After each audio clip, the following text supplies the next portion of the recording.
Hi every one. Matrimonial லைஃப்பில் டிவோர்ஸ்க்கான காரணங்கள் என்ன? அதில் சிலவற்றை பார்க்கலாம். Number 1, ego. கணவனுக்கும் மனைவிக்கும் நடுவே இருக்க சில ஈகோ. Number 2, miss understanding. அதாவது கணவனுக்கும் மனைவிக்கும் இடையே இருக்க கருத்து வேறுபாடுகள்.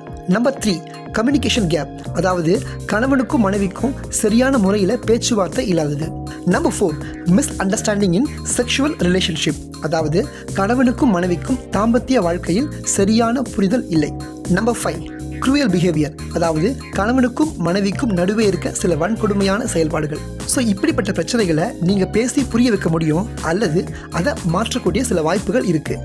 பட் சில பேருடைய லைஃப்பில் அதற்கான வாய்ப்பு இல்லை. உங்களால் உங்கள் மேட்ரிமோனியல் லைஃப்பை தொடர்ந்து கண்டினியூ பண்ண முடியலனா அது முழுக்க முழுக்க உங்களுடைய விருப்பம். இதற்கு நீங்கள் பெட்டிஷன் ஃபார் டிவோர்ஸ், அப்படி இல்லைனா பெட்டிஷன் ஃபார் மியூச்சுவல் கன்சென்ட் மூலமாக நீங்கள் நீதிமன்றத்தில் தீர்வு பெற்றுக்கொள்ள முடியும். மேலும் ஒரு புதிய தகவலோடு அடுத்த வீடியோவில் பார்க்கலாம். நன்றி, வணக்கம்.